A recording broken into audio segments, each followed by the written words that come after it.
वैज्ञानिकों ने वीनस यानी शुक्र ग्रह के एक और रहस्य पर से पर्दा उठा दिया है। वैज्ञानिकों ने यह पता लगा लिया है कि शुक्र ग्रह, जिसे पृथ्वी का जुड़वा भी कहा जाता है, आखिरकार वहां से पानी गायब कैसे हो गया। क्योंकि पहले वैज्ञानिकों ने यह बताया था कि शुक्र ग्रह पर भी उतना ही पानी मौजूद था जितना पृथ्वी पर, तो आखिरकार ये सारा पानी गया कहां।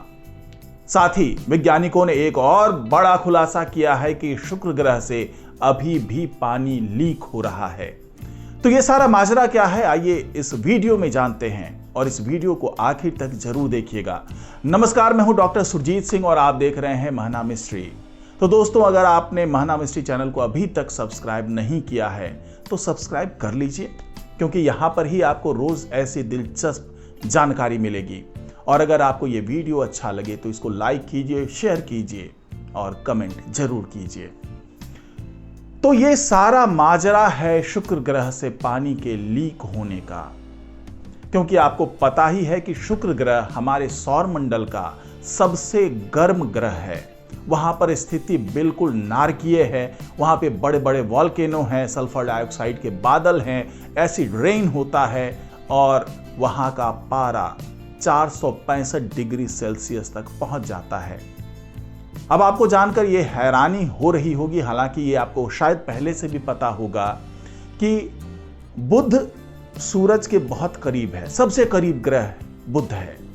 उसके बाद वीनस का स्थान आता है।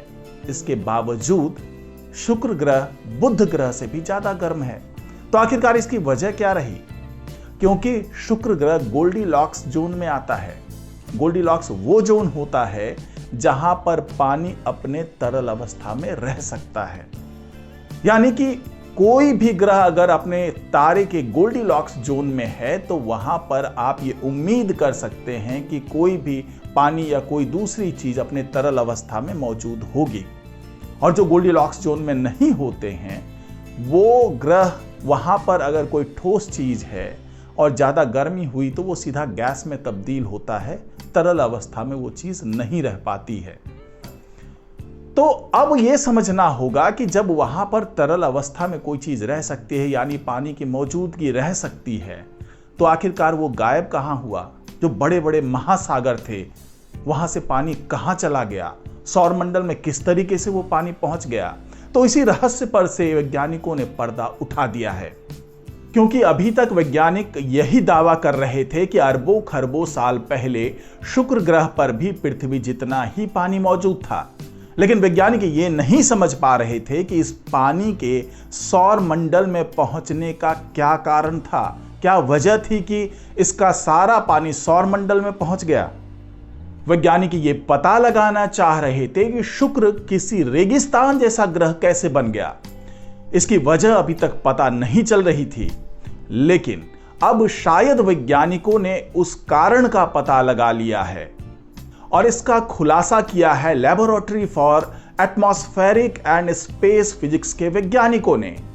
वैज्ञानिकों ने बताया कि सूरज से करीबी के चलते शुक्र ग्रह का पानी हाइड्रोजन और ऑक्सीजन में टूट गया होगा। जो आप भी फॉर्मूला जानते हैं पानी का, H2O, यानी हाइड्रोजन 2 है और ऑक्सीजन 1 है। तो वहां पर इतनी ज्यादा गर्मी हुई होगी कि हाइड्रोजन और ऑक्सीजन में यह विभाजित हो गया होगा पानी, और वातावरण में हाइड्रोजन की सांद्रता बढ़ने से ग्रह बड़ी तेजी से गर्म हुआ होगा।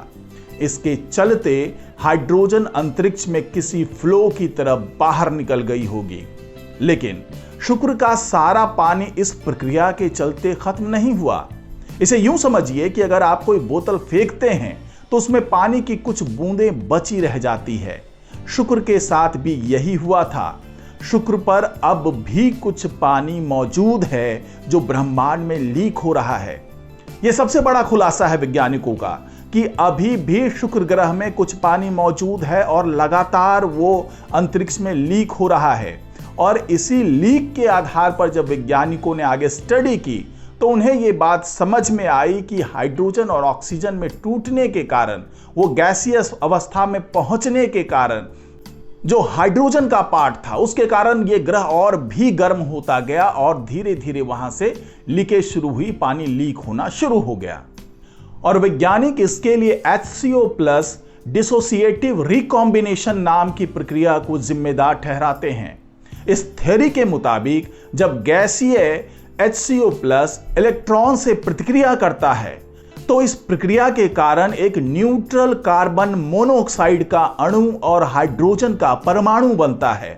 इस प्रक्रिया से हाइड्रोजन परमाणु गर्म हो उठता है, जो ग्रह के जो पलायन वेग है उसको पार कर सकता है और अंतरिक्ष में जा सकता है। यानी कि उसके सारे एटमॉस्फेरिक प्रेशर, उसके मैग्नेटोस्फीयर उससे ज्यादा तेज गति से, मतलब उन सभी सीमाओं को तोड़ते हुए ये गैस ग्रह से बाहर जा सकता है और अंतरिक्ष में ये पहुंच जाता है। और वैज्ञानिकों के मुताबिक डीएसोसिएटेड रिकॉम्बिनेशन प्रक्रिया शुक्र पर हमेशा होती रही है और इसी वजह से शुक्र अब भी पानी खोता जा रहा है। यानी यही वो DR प्रक्रिया है जिसके कारण वहां पर इस तरह से तमाम रासायनिक परिवर्तन हुए और पानी बहुत तेजी से शुक्र ग्रह से बाहर निकलता चला गया। अब सवाल ये उठता है कि आखिरकार पानी अगर अरबों खरबों साल से निकल रहा है तो वहां पर पानी कितना रहा होगा। तो वैज्ञानिक अब जो वहां से पानी लीक हो रहा है, शुक्र ग्रह से जो पानी लीक हो रहा है, तो उसकी गणना में लगे हुए हैं कि आखिरकार क्या ये माना जाए कि जितनी तेजी से ये पानी लीक हो रहा है उसके मुताबिक शुक्र ग्रह पर पहले महासागर हुआ करते थे, बड़े बड़े जल स्रोत हुआ करते थे, और क्या अब भी उसका एक बड़ा हिस्सा शुक्र ग्रह पर मौजूद है। तो अगर ये पानी की किसी भी अवस्था में मौजूदगी है वहां पर, तो क्या उसको ऐसे समझा जाए कि वहां पर जीवन भी किसी अवस्था में उस पानी के साथ जुड़ा हो सकता है या कभी वहां पे इस तरह से जीवन की अवस्था रही होगी। तो इन तमाम चीजों को खोजने में लगे हुए हैं वैज्ञानिक और तमाम मिशन चलाने की योजना बना रहे हैं शुक्र ग्रह पर। तो आज की रिपोर्ट में फिलहाल इतना ही। नमस्कार।